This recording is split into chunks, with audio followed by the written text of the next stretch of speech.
Olá pessoal, bom dia, boa tarde, boa noite a todos os senhores que são inscritos no nosso canal Anotações de Processo Civil. Se você ainda não é, eu sou o professor Arthur Vieira e depois que eu concluí o meu doutorado em Direito Processual, eu resolvi me dedicar a esses veículos de comunicação para que eu pudesse transmitir aos senhores conhecimento jurídico de qualidade e de forma gratuita. Aqui eu vou pontuar o meu e-mail de contato para que eventuais interessados possam estabelecer um contato mais direto. Inclusive, nós podemos eventualmente considerar a hipótese de publicar um artigo científico em conjunto, tá certo? Bom, gostaria de pontuar também com os senhores o nosso canal no YouTube. Se você ainda não é inscrito, basta clicar no ícone do livro que fica no canto inferior do vídeo para que você se inscreva. Sugiro também que você clique no ícone do sininho para que você possa ativar as notificações dos vídeos que são constantemente disponibilizados por aqui.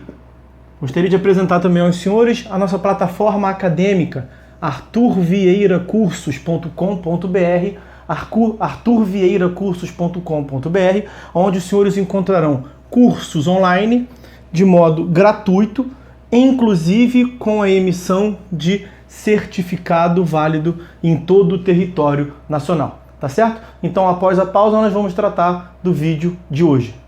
Olá, meus amigos!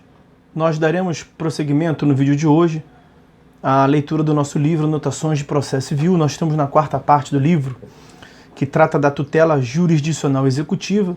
Mais precisamente, estamos falando do procedimento do processo autônomo de execução para satisfação da obrigação de pagar quantia. Estamos, no meio desse procedimento, analisando a penhora, esse insigne ato, a penhora importantíssimo para este procedimento. E no vídeo de hoje nós vamos continuar a partir desse tópico do qual nós paramos na aula passada, a inscrição da penhora no registro do bem. A exigência de averbação da penhora sobre imóvel no registro imobiliário foi adicionado ao Código de 1973 pela Lei 8.953 de 94. Antes, a Lei 6.015 de 73 já previa a possibilidade de inscrição de penhora na matrícula do imóvel, o que se reputava mera faculdade do exequente.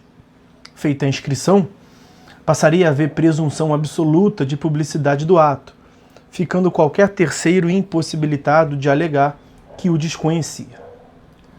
A inscrição imobiliária somente serve para gerar presunção absoluta da ciência da penhora por terceiros, e sua falta não acarreta a inexistência do ato constritivo, apenas transferindo ao exequente o ônus de provar que o terceiro adquirente do imóvel penhorado conhecia a situação do bem.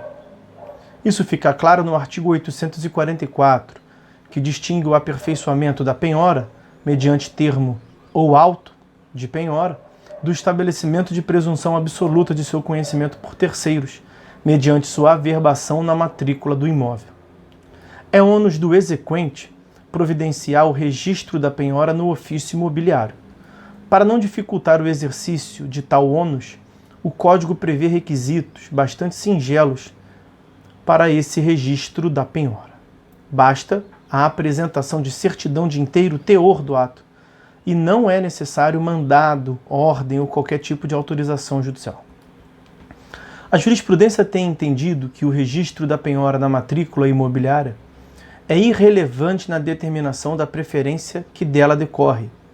Vale dizer, a preferência fixa-se pela data da penhora e não pela sua inscrição na matrícula do bem. Reitere-se, o registro da penhora não é relevante para o aperfeiçoamento da constrição judicial, nem para a configuração de suas consequências, mas, isto sim, apenas para o estabelecimento da presunção absoluta de conhecimento por terceiros, quando se vai aferir a ocorrência de fraude à execução.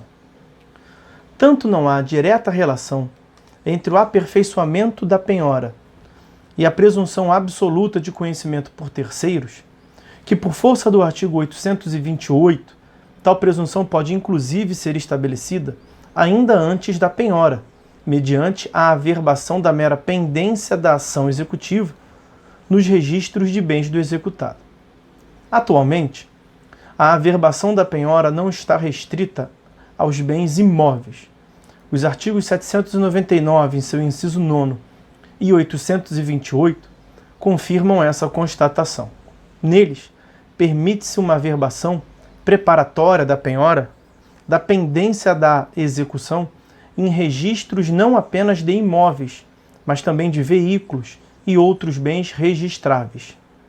Se cabe tal averbação preventiva, é porque cabe também a posterior averbação da própria penhora. O artigo 837 também corrobora essa constatação ao aludir à possibilidade de que, respeitadas as regras ditadas pelos tribunais, as averbações de penhoras de bens imóveis e também dos bens móveis possam ser realizadas por meios eletrônicos. Vejamos agora quais são os atos que se sucedem, que se dão após a ocorrência, a realização da penhora. Então, atos subsequentes à penhora. Da penhora devem ser intimados, em primeiro lugar, o devedor, abrindo-se-lhe oportunidade para se manifestar sobre a validade da penhora ou requerer sua substituição, como se vê dos artigos 847 e 848. Também deve ser intimado o cônjuge do devedor, se a penhora recair sobre imóvel. Artigo 842, que excetuada a hipótese de casamento sob o regime de separação absoluta de bens, também os terceiros proprietários ou coproprietários do bem penhorado devem ser intimados da penhora. E, por último, os terceiros credores do executado, que detenham direitos reais de garantia ou usufruto sobre o bem penhorado. Artigo 799, inciso 1º e 804. A falta das intimações mencionadas nos itens inciso 2º e 3º, o cônjuge do devedor e os terceiros proprietários ou coproprietários de bem penhorado, gera a nulidade dos atos posteriores do processo.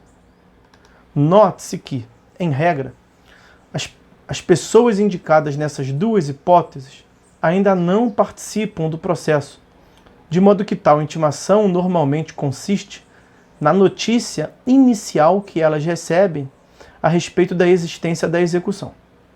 Daí a sua relevantíssima importância.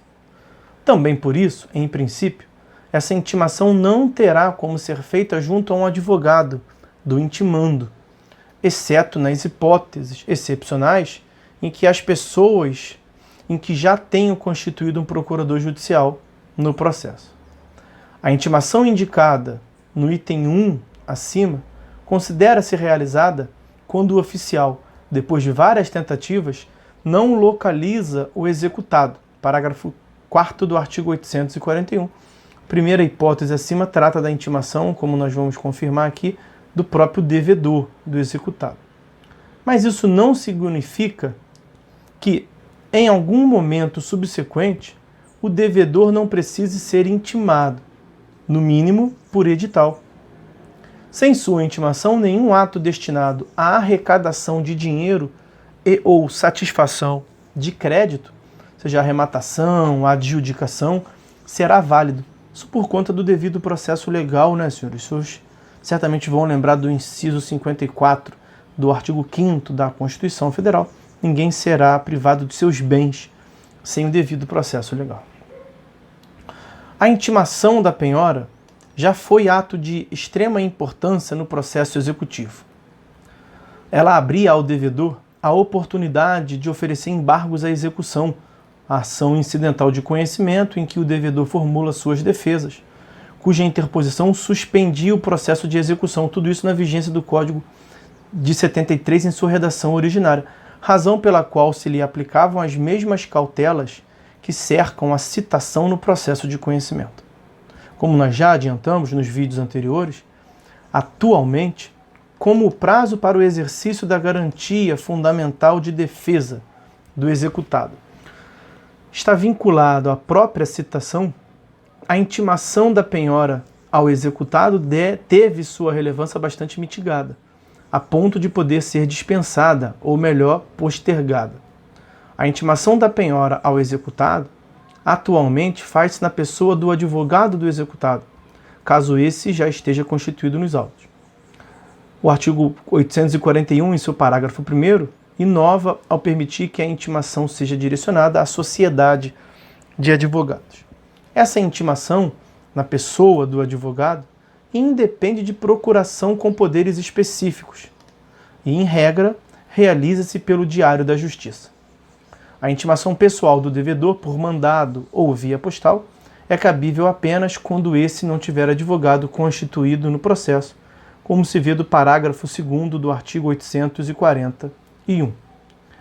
Penhora de bens situados em outra comarca. Ressalvada a hipótese prevista no parágrafo 1º do artigo 845, a penhora de bens situados em outra comarca será feita mediante carta precatória.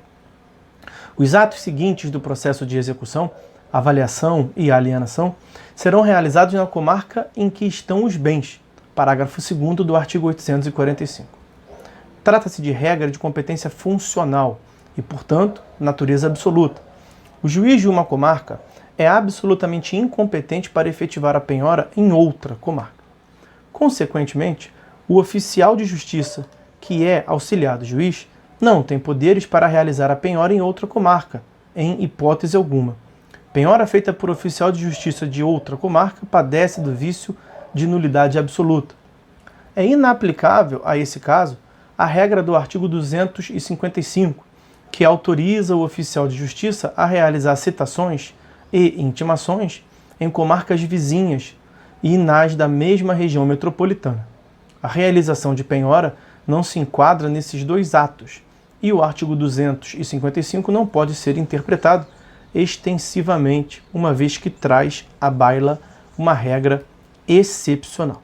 Bom, vamos ficando por aqui. O próximo tópico é um pouco mais extenso. Nós veremos no próximo vídeo as modificações da penhora, as hipóteses em que isso é admitido, a sua disciplina legal e tudo mais. Então, meus amigos, é isso. Por hora é só. Fiquem todos com Deus e até a próxima.